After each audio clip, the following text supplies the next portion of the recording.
Hello, I'm James May. For some reason I've been asked to assess some YouTube influencers' wheels. And we start with Jason Fenske, here he is, and his Tesla Model 3.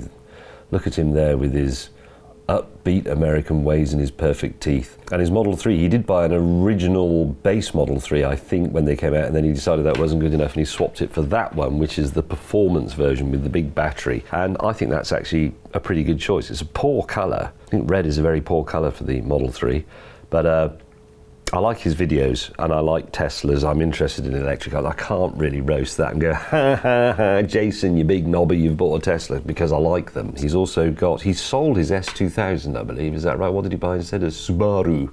Yeah, Subaru Crosstrek. Well, that's quite interesting as well. I mean, he knows what he's talking about. He's a clever bloke.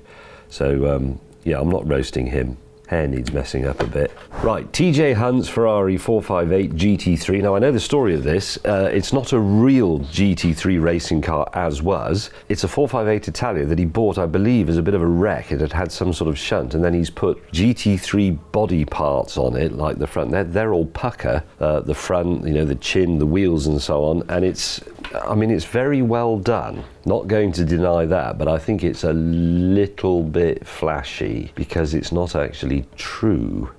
It's a little bit like reproduction furniture or vegan cheese. Also, mate, you're going to knock the front off within 10 minutes, and that spoiler on the back is a little bit outre. That is a spoiler. No, it's a wing. Actually, technically that's a wing because I could get my head under it. Those are the rules, are they not? 10 out of 10 for effort. You've done a very good job, but only 4 out of 10 for taste. Oh yes, Adam LZ's Nissan 370Z Zeroy, as he would call it. Now he's put a twin turbo something or other in this, and I think he develops something like 850 or 900 horsepower.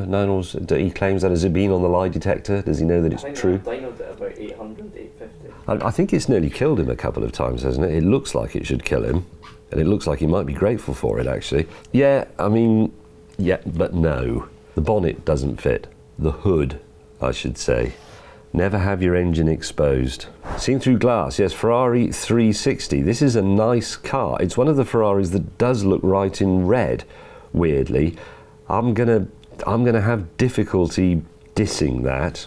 It's an old model, but it's old enough to be cool now, I think. I thought it had rather a nice face, the 360. Some people said it was a bit bland. I thought it was nice. He's got the right wheels on it. He hasn't mucked about with it. It's standard. So, yeah, seen through glass. I don't even know your real name. What is his real name?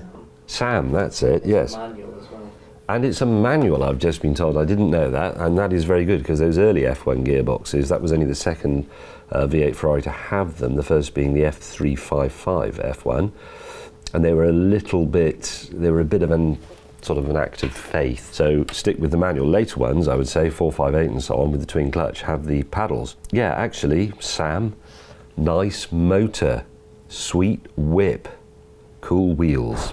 Ooh. Supercars of London, Lamborghini Murcielago or Murcielago. Still a debate going on about that after, what is it, 12 years or something. I mean, it's a Lamborghini. They are showy over true race-bred substance, etc. But should we really care about that in the modern world? I don't think we should. I think we should care about what it looks like, because the aesthetic is ultimately triumphant. And I do think that was always, I mean, it's too fat and it's too big, but it is a good looking car. The shape of that nose is just tremendous, and that colour is, it's a bit strong and it's a bit bathroom. You're a flash git, Supercars of London, but it is actually quite good. It's not a Ferrari. 7 out of 10. Jimmy Broadbent's R32 Skyline GTR. Now, the Skyline, I mean, it's a cult car. It has a cult following. It has an interesting history. It's a very, very significant Japanese performance saloon stroke coupe. I don't disapprove of it in any way whatsoever. I think it's quite interesting, but that would be 9 out of 10. But he's marked down massively for putting the model code name at the beginning, R32. 2 out of 10. Stradman's Ferrari F430 Challenge. Now this is interesting because I had an F430 in Grigio Titania, and it's an old one now, but it's a nice car. It's a nice Ferrari. This is not a fake. They did make the Challenge Stradale of the 430, i.e. the road-going version of the Challenge race car, stripped out, lightened, more expensive and all the other things. This is a real one. This is a real Challenge race car from the race series that he has made road legal. Have I got that right? I have, haven't I? Yes. I do know a bit about this, and I think that's quite clever. I can't believe it's entirely legal. And again, it's quite an interesting colour, interesting in the way that my dad would say interesting, which is a way of saying I don't like it. What's wrong with the road-going one? It's a very nice car, and I would imagine less money in reality than doing this. It's well done, it's good. Doesn't have any place in the modern world, I'm afraid. Mr. JWW, the Ferrari F12 TDF. Now, am I allowed to say I am a Ferrari fan? I still have one. I have two, in fact, come to think of it. I don't think the F12 is a very good looking car. Does anybody else? Yes, I'm getting nods. Interesting, because I liked the 599. I really liked the 612 Scaglietti, which is a Ferrari that most people have forgotten about, if they ever knew about it in the first place. And most people thought it was funny looking. I thought it was fabulously contemporary and very, very, very cool. So, yes, he's also wearing a tracksuit top. Wrong Ferrari. Sorry. Doug DeMuro's Ford GT. I like Doug. I like Doug a lot. Doug is great. You can see where this is going, can't you? There's a few things about the Ford GT. One, it's a tribute car. I don't really like that. I don't like retro styling. It was too big, and it has a deeply unpleasant association with Jeremy Clarkson. And we know the rules about cars, supercars especially. If any of us own them, they are not cool. So, Doug DeMuro, no. Incorrect choice. Harry Metcalf, who is sometimes known not by people like me because I'm old enough to know better, but amongst the young people he's known as I think you call him something like the YouTube car dad. Is that right? The granddad of YouTube. Granddad? Are you getting this, Harry? This is Mike Fernie talking. I like Harry a lot. He's a good bloke. He's lent me his cars many times. And actually, he was involved in the development of this car, the Jaguar XE-SV Project 8. And I think, I haven't had a go in it, although I have seen him tooling around in various versions of it. I think it's a ridiculous car and a slightly silly idea, and it does have a wing. But it's got gold wheels. And as we know, the best people have gold wheels on their car. My main complaint here is that it's dirty, Harry. See what I did there?